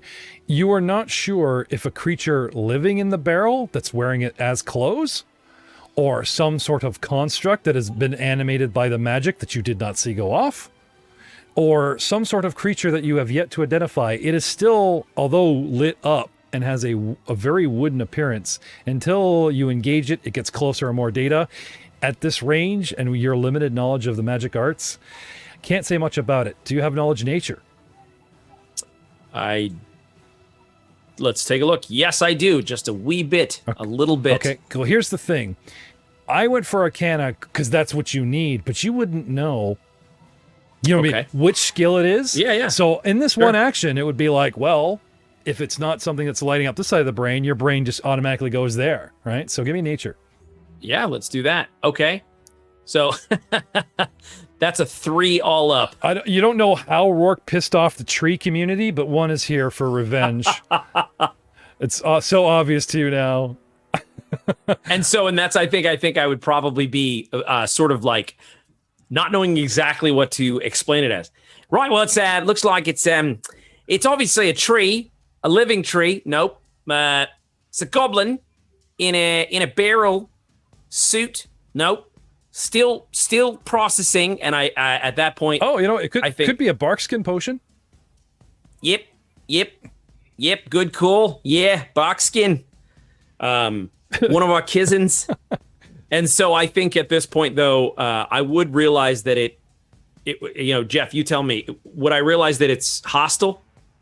Or does it look neutral at this point? It has awakened. It's looking at you guys, and it's your turn. It goes on your turn. It does start lumbering towards you directly. Now, doors shut, and the one that doesn't, your instincts kicked in from your training. You went to guard that door. Something wakes up outside the door and is now lumbering towards you. I'm not saying diplomacy's off the table, but yeah, you are good. Your gut tells you you're good to have your guard up. You shouldn't go shake its hand. You should see, now whether you want to wait to see if it actually commits a hostile act, but it's definitely coming. Okay. So I think what I would do then is, can I, and I just don't know if this is how it works in Pathfinder. Can I ready? Yeah. Sorry, that's kind of what we did with Barrel, right? Yeah, essentially what I'd like to do is ready the action of the hardest, heaviest hit that I can do if it gets into my space. So not necessarily passes me. No, but if it squares up with me. Yeah, the threatened squares around you, sure. If it looks like that. Okay. And I would. So your half-assed description. So you've readied this action. Your half-assed description triggers Barrel, right? That's his readied action, right? What's going on, right? Barrel. He kind of explains and then stops and gets back to setting his stance. What do you want to do, Barrel? You're up. So Barrel, hearing his cousin say, "Oh, it's tree," he perks up. It's like, "Oh, it's a tree. I know trees. Don't worry about it. I got this. I'll talk to the trees." Okay. Now you can see, you guys are all stacked up with dark vision. If I describe what it's doing to one, pretty much you guys can all rely on said description. You don't have to constantly perceive. Now it is because it's within 60 feet, and even though it's through the door, it literally is angled that for dark vision, I can kind of give this for free at this point. Not to mention it's literally closing on you. Now itself. Right, so his words at 18, while it goes, triggers you. Okay, so while I'm literally approaching, about to do something practically on top of you, what do you want to do? Because this thing emerges from the door and is about to literally do something. But I'll set you off because in the moment of almost setting off Jury and my own action when I'm in the middle of, we'll put him just inside the doorway arch. Here he comes. He's about to do what? Friendly, unfriendly, whatever. You get a good look at this barrel thing, all wood, animated. Do you want to go into recall to say yes, nature, no nature, before you decide to spell, or you just want to dig in to take your chances? I will unleash a spell Okay. on Cousin Dury, Okay. and I will cast for a single action guidance to make sure, because he's standing in front of me, and then he's like taking up this like heavy war stance. Oh yeah. So I'm like, oh, he knows what he's doing. Yep. So Hit him with the buff. I'm just gonna cast. Yeah, totally tactical. No, I totally, not to roll over what you're trying to explain, but yeah, it's so obvious, right? Not sure, hesitate, guys in front, buff. Gotcha. All right. Hit him with it. Accept my spell. Squeak. I want to make the squeaky toy noise as he grabs you from the left buttock and, accept my spell. Is that what you want to do? Yeah. Maybe not that way, but, that's the intent. It's fine. Okay. It kind of tracks for Barrel. It tracks. And he didn't even buy him a drink first. Oh. It's craziness. All right, so since Matt is present, I'm going to have Matt roll for my monster. Raw rolls. Okay? All right. I'll tell you what it does. Matt, That's fair enough. Matt will provide the dice. This thing stacks up in the doorway. Okay? So, as of before, it was getting up, it was setting up, we come back around, I went through you guys twice, it's begun its movement, it's come up, right? It's in the door, sees you guys, right? Locks onto the group, as it were, because you're not sure if it's like sees all of you or targets one or whatever, okay? And steps up, triggering DeWitt, okay? The best way I can describe this thing is it does assume an aggressive stance. It looks like a football player. Niles is the quarterback, and you guys are the front line. It looks at him, it looks at you guys, and then just lowers a shoulder and looks like it's coming for you. Triggering DeWitt. All right. So I want to hit it with my most powerful walloping Warhammer blow. All right. Now, because it has triggered me, do I get 3 actions again, or do I get one action? The 2 that are left over. You didn't move. You've just set yourself up. Perfect. Correct me if I'm wrong, Joe, but it's pretty much like 1 to set up and he gets the other 2. Technically holding it. Sorry, I'm not Joe. But No. Go. Technically holding an action. If he claims he's gonna like hold off, he gets his full action on the trigger. So he'd have all 3, but there is some GM discretion along the lines of you have to take the perception. Yeah, like the ye old way was as a like a standard action. You set up the other action and you burn half your turn. It's like I will set up my action. Something comes through the door, I shoot. It comes through the door, there's the other half of your action, boom, you shoot. That was your 2 actions, right? Standard move, whatever. In this, they're saying you can delay, but if you're good at delay and go, I want to go now, and this is what I do, I'll allow that. If you want to loose delay and just jump in before the round's out, or just risk being at the bottom of the round forever, you can do that. But if you're going to set up an action, I would like I said, we will not make this, we'll have this pending, but for right now, I am leading on the 1 action to set yourself up, because you have conditions, perception, and, when it comes, you got 2 left. Yeah, and I'm super fine with that. Okay. Honestly, the 3rd one probably wouldn't benefit me too much anyway, because I'm going to basically swing, and my 3rd is at a -7. So it's not like it's a peach anyway. But it's a brand new round. 2 can be shield up. Right? Okay. Or like I said, or do your attack and then raise your shield so it's up for when Buddy comes at you, right? Sure. Now, I thought, and I could have missed this, I thought I did shield up. Yeah, but you have to reactivate and burn the action every round. Oh. So imagine a brand new round where you're like, 1, I get ready, and then you freeze. Okay, now you're doing something. Got 2, it. 3, oh, shield. Got it. So that's it. I didn't understand. Shield up isn't a toggle. Shield up is a thing you have to do just like an attack. And now it does last the whole round. If you go first, Right. if you go first or whatever, like if it's going to go after you, if your shield is up on your turn, it's up for that round. And then next come back to your round, but it's not a up for the beginning and move forward. So let's say shields up or action. Yeah, absolutely. And then whack away. And then does shield up have any detrimental effect on my attack? Just to be, I think we've had this explained before, but for right now, it's because it's your attack, you can attack first and then shields, or shield and attack. I don't think there is some loose jargon about an attack action, but right now I'm going to say no. Beauty. All right. The peanut gallery shaking their head at me no, so I'm gonna go with that. Got it. Okay, killer. No. All right. And then so just real quick here. Yep. Sorry, what'd you? Oh, sorry. No, what'd you get? So Yep. swing and what was it? That's a 19 on the die, and for a 20 that's at a +3. Okay, and that's a total of 22. That's a total of 22. Guess what? What? Barrel, does this blessing, this ritual you just cast, affect his attack roll? Yes, if he chooses, he can add a +1 to that attack roll. I'll take it. Why not?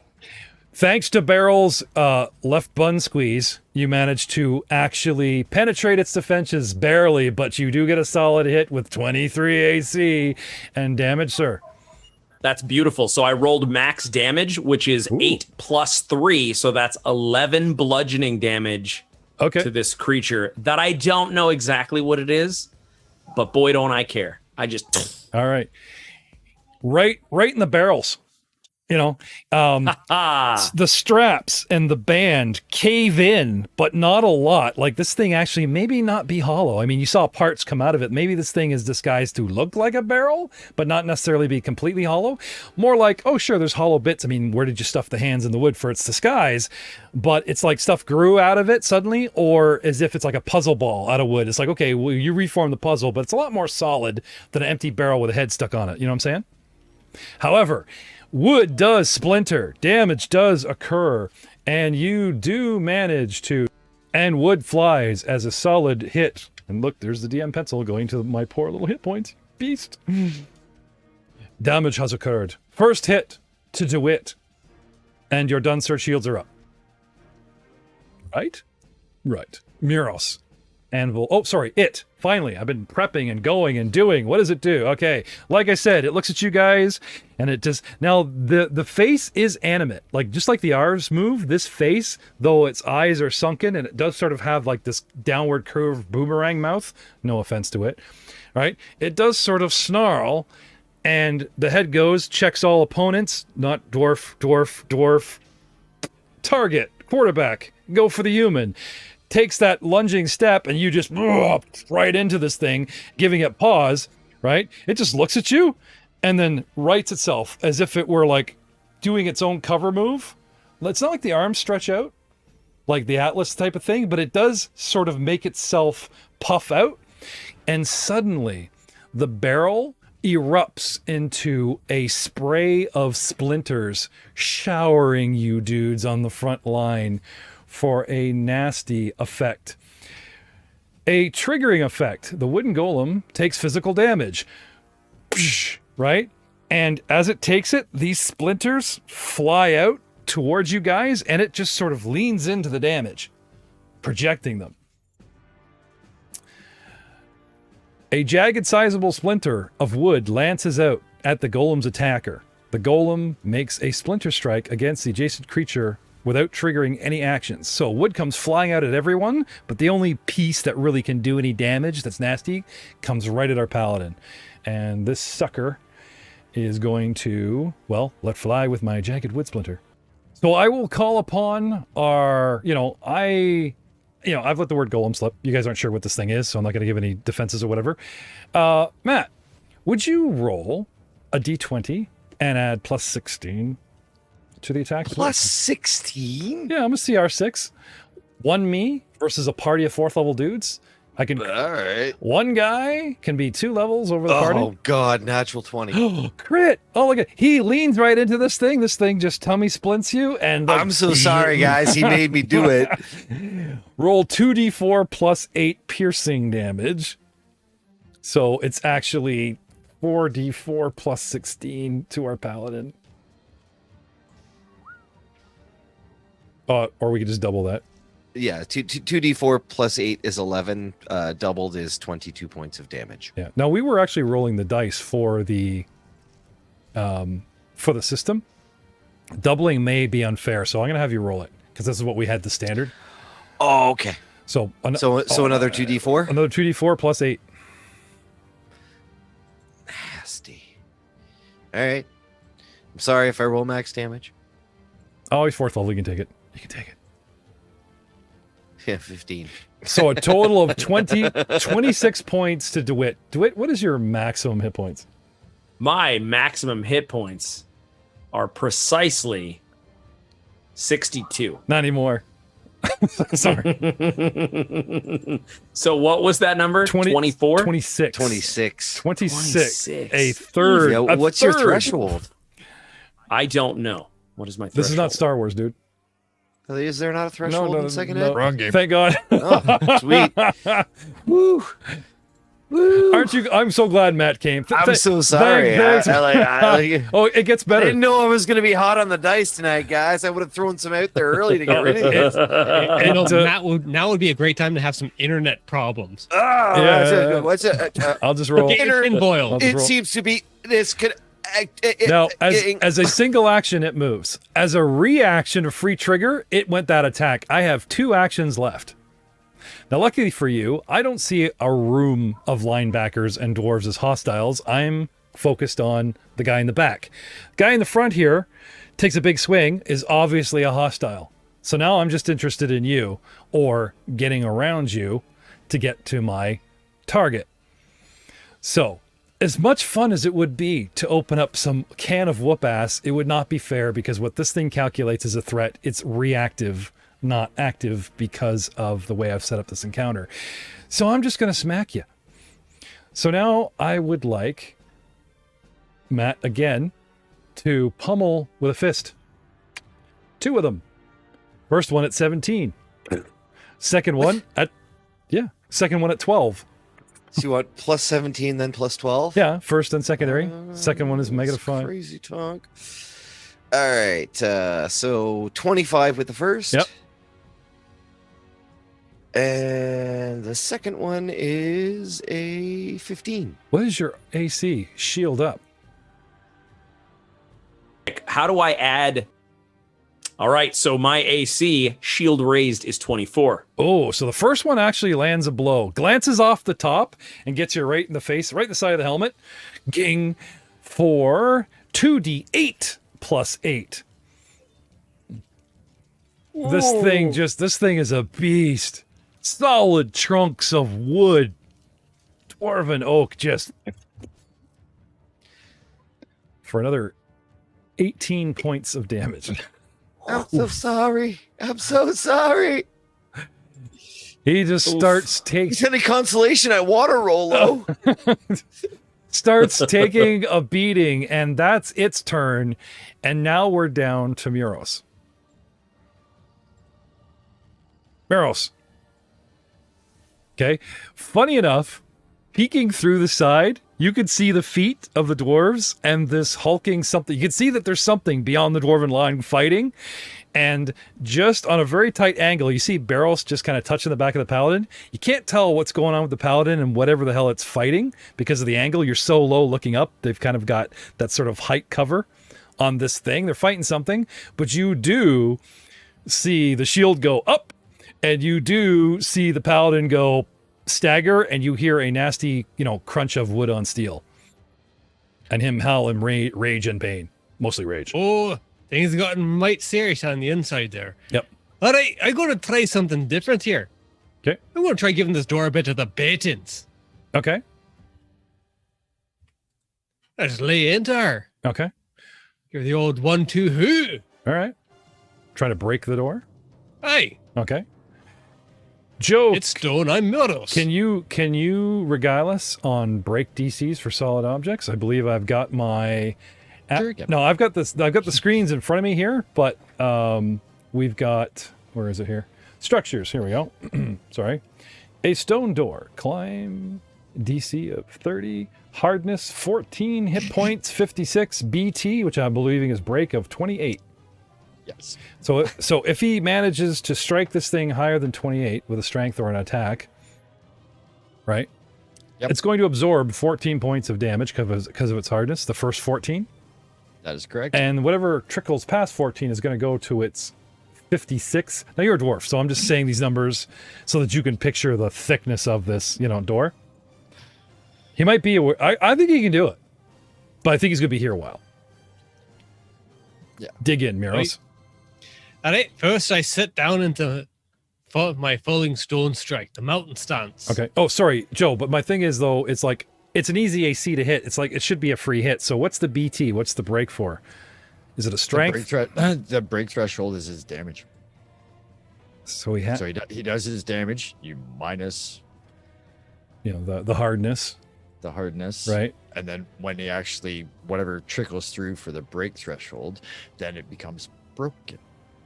Oh, all right. So Then once it's broken, then you can beat it some more. Then it's destroyed. Okay, so it breaks at 28, but doesn't break apart or break through. It just starts getting that. Yeah, then it loses its hardness and loses everything, and then it just does normal damage. Oh, okay.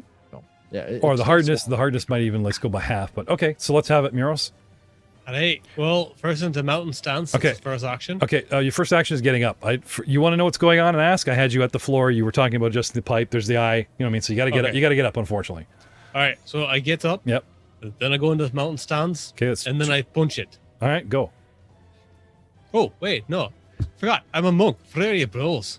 Freya patents. There you go. There you go. Let's have that damage. Now, you can actually do 2 and 1. So does this actually bypass hardness? Can you get those 2 strikes as a single hit? There are abilities you can pick which allow you. They are counted as a single attack for the purpose of bypassing damage reduction. So yes. Just Fury is of Blows, or does he have to have the feat to jack it to that? No. Fury of Blows Yeah. count. That's a single attack, even though he gets to make 2 attack actions. Okay, there you go. Yeah, so unless there's a feat saying, and now it bypasses, then there you go. Let's have that damage. Well, Mr. Rourke tells us what he's doing. Yes, hello. Welcome back. So, for my last round this evening, it's coming up to, I see, 4:30 in the morning, so I think we're going to have to capitulate. That's fine. When we get to the end of the round, we're actually going to cap the episode, so.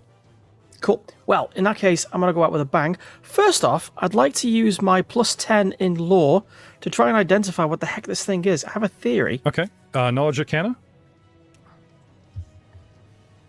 What have I got now? Let's see that. Skills. Now, you could still use lore, but the DC would be higher. Like, if I give you the target skill, Arcane would be the lore DC, so that's what I'm asking for first. If we don't go with that, we can segue into other related skills, but the DC to hit them goes higher and higher, right? That's why I was asking for nature, going, well, it's not natural, it is natural. 24? Is that what I'm looking at? That's what you're looking at. Mike Rourke is trained in Arcana, 24. Dude, that is a wooden golem. It's a very fancy one made out of a barrel. It's very clever. The disguise is a nice effect, but somebody literally crafted a golem that could fold itself up and disguise itself as a barrel that you guys have completely overlooked as like a waste barrel or something that's been in a corner that, we've practically ignored during our cleaning. Clever. That's definitely the manling's fault. Some security system, no doubt. Right. Now, the best part, though, with your 24 is I can tell you some things about Mr. Wooden Golem. Go on. Despite what you've seen, okay, obviously when you attack this thing, it's reactive. It is like a robot. Now, if dwarves made this, then something has set it off. You're not sure what the trigger was, but like you guys have been here for 10 days. This thing never woke up. So some new stimulus has come within its sensory range or some magical trigger and has woken it up and set it off. Not sure what that is, but that's one fact. Fact number 2, this thing is solid wood, not hollow wood. As you've witnessed as it's beating on your paladin, and even when it takes attacks, this thing can actually sort of allow that damage in the last of the magic in its body to make that shattered piece fly out at its target. Very clever, really. You've heard the numbers. Relating that into roleplay, this thing can punch through doors, people, tables. Its wooden structure is so dense, it's like a double hammer coming at you if you calculate the 2d8. This thing is freaking strong. It's as tough as the heaviest plate, not because of that it's wood, because of its density, right? It's only made of wood, hence the 23. That's the bad news. The good news is it's susceptible to fire. Oh, I don't know if I mentioned last round, but I happen to have whipped up a good You batch. put it in a bomb, yeah. Yeah. There was there was something else. There's another type of something to do with magic and wood. You can't quite remember, but it moves 25 feet as fast as you. It's got strength, off the wah, that type of thing. But it is wood. And regular fire sucks, but magical fire was spot on. Let's see what it likes with alchemical fire. Now that's a splash weapon you got there, right? Yep.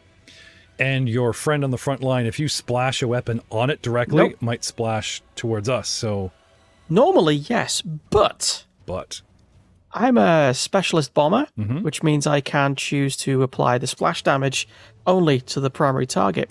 Ooh. Plus, because I decided to take... Where is it now? Oh, they've got all these wonderful names like Alchemist, Boom Boom, or what have you. Basically means... Where are we? Yes, Calculated Splash. Ooh. Took that at level 4. Oh, nice. Which means that splash bombs deal my intelligence modifier as damage in addition to all others. Do correct me if I'm wrong. Okay, no, that's good.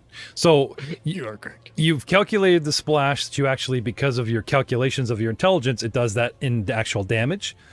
But did you mention another ability that allows to contain the splash area of effect?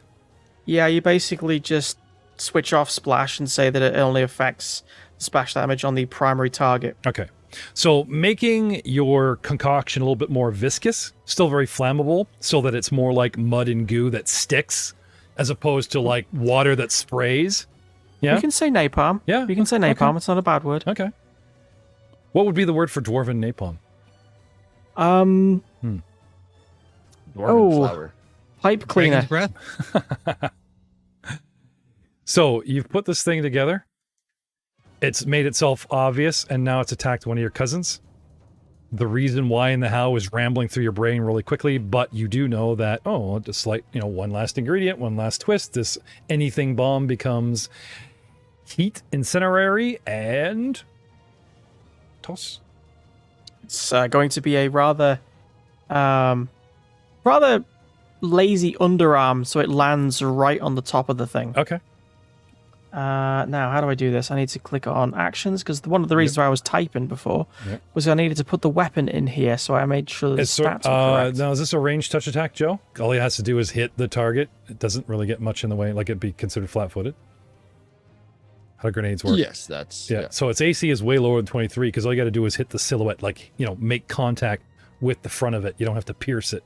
So its AC is as if we're flat-footed, as it were. Let me just see if I'm doing this correctly. Oh, not flat-footed, sorry, because it does get Oh. dex. Sorry, it would be like a touch AC. There is no touch AC in this, is there? Doesn't matter, Jeff. He rolled a 20. Natural 20! Critical damage! So what is the actual fire damage of your bomb? I'm glad you asked. It's a moderate, so it's 2d8 fire damage, plus 2 persistent fire damage, plus 2 splash fire damage, and then to wrap it all off, you've got your intelligence modifier as extra damage. Okay, so holding off the persistent, because that comes later. Oh, he's just killjoy. Sorry, no, don't worry. I got good news for you. Give me your initial damage for the fire. It's basically 2d8 plus... Not anymore. It's 48, because it's doubled because of the crit, dude. Yeah, that's good. Yeah. It's super fun. Now, dwarves like runes, and this thing probably has a name. If you'd like to forego that double damage for a crit card, I would be happy to pull up the magic bomb or spell and have you go regular damage and read the crit effect, or you could just go for your double damage. Would you like behind? Can I just ask the others here? Yep. What should I do, guys? Well, it depends on your perspective Mentality. on flavor. Do you like flavor or do you like big numbers? If you like the RP, pull the card. If you just want to play the number game, take the damage. I like RP. I'm gonna pull a card. Okay. or you can spend a hero point and take both. Ooh. Can I do that? And you have you have two. You have two, don't you? 'Cause No, technically I he have did spend, one. He spent the one to force the Had check. to. well, actually, I didn't collect it. Hashtag no regrets. Yeah, you'll- All right, man. My brethren. Give me regular damage, and we'll get to Regular. regular. We'll get regular we'll get into damage. persistent in a moment. That's a 1. So it's your that's 2d8 another one. plus, right? And then that's plus 6. Okay. So you've got, what am I looking at here? I'm looking at 7 plus 6. So 13. Okay. Now, what about your intelligence on top of that? Oh, that was including the 6. Okay. So without persistent, this is all those because you broke it down for us. You were like this, and this, Yep. right? So a total of 13. See, Okay. So giving up 26 or thing. Okay. The target is pushed up to 10 feet back and knocked prone. Dude, worth it. So you hit this thing, boom, it lights up, and then as it emotes, there's that sort of glazed, like, you know how they bring out your dinner plate and the guy sets it off, and it just like a Zambuca, it just covers the surface area, and then catches a second later, goes woof, right? So you Zambuca this guy, there's that lovely blue flame that just scatters and spreads on him quickly, and then it ignites, and like a rocket, it actually pushes him back as it ignites forward from the chest and knocks him flying back and prone 10 feet into the room. And we will see you next time. Yep. In I season think 2. as a bit of an exit stage left, it's going to be one of those. After he does that, he just looks to his cousins. There you go. Let me know how it goes, eh? And then proceeds to jump inside the big tin, and then That's as good as it just gets. sits Right? there. Yeah, that's as good as it gets. And he just he's going to scramble off to the. Well played, Pretty sir. much. Thank you very much, Rick, for coming tonight. Thank you, Tim Kearney, from Absolute Tabletop. Check out links and bios in this episode to find out more about our cameo guests. Gentlemen, thank you so much. And as always, we will see you next time. Thanks, folks. All right.